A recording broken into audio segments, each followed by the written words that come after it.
Good morning and welcome to Ethics and Communications with our guest speaker, Jonathan Holmes.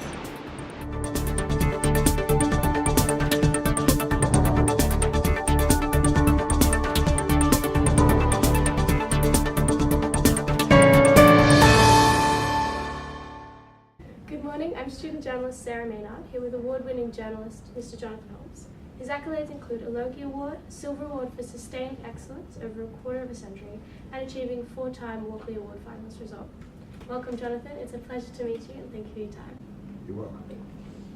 So why did you choose to become a journalist? It's a long time ago, Sarah. It's hard to remember. But I just thought it would be more fun. I thought it would be actually more influential. I went up to the BBC to have a look, and I was just completely captivated by television. And so that's why I ended up. Interesting. In your opinion, what is the best forum for journalism ethics to be discussed or learned? Well, the place where it is discussed is where you are now, at journalism schools, and that's appropriate and right, that it should be.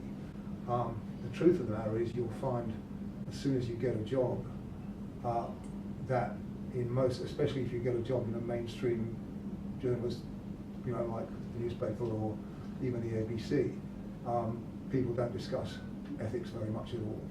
They're too busy doing the story, and there's a lot of cynicism about it. It varies hugely from this. You will get the attitude, forget ethics, you're here to get a story, and that'll be a very powerful driving force. So that is actually getting worse and not better with what they're doing. I mean, frankly, that was the main reason for the existence of Media Watch. Most effective sanction against bad journalistic ethics is being named and shamed on Media Watch. There's no doubt about it. It's quick and it's effective. Based on your experience, is it the role of consumers or communications practitioners to regulate ethics in the field? Well, it's the responsibility of the practitioners, absolutely. But a lot don't understand exactly what the ethical dilemmas are that are confronting a journalist. They don't understand their own vulnerability or what might happen to them if you do a story about them in a certain way. Okay. Journos feel that it's not their job to criticise each other, and it's the public, and more the public has social media as a weapon that it can do that with in a way it never used to have, of fighting back at bad journalism. But the role, the actual job, which is trying to actually tell the truth as best as you can find it out, hasn't changed. What impact do you consider the government's proposed data retention bill will have on the practice of journalism and the freedom of the press in Australia? Well, the worry, of course, is that metadata is very easily used to identify sources. And this is not anything, this is the case right now. You've got to remember that a public servant talking to a journalist is committing a crime. The Crimes Act says you can go to prison for 2 years for revealing any information whatsoever that you gain in your job as a public servant to somebody unauthorised.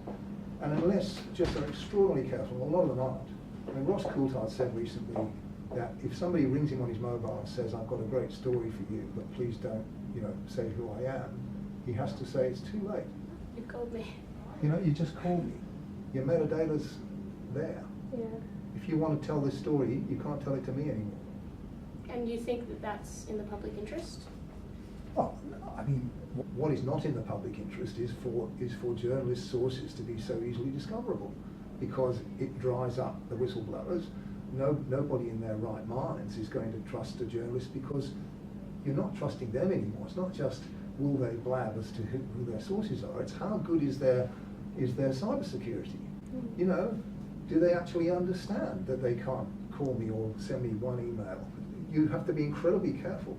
And the result is that whole business, of whistleblowers and people talking to journalists about stuff that's going on in their workplaces, which is a crucial part of keeping the powerful accountable in this country, is under great threat. And the complaint system is much more carefully policed these days at the ABC anyway, so you wouldn't get away with it.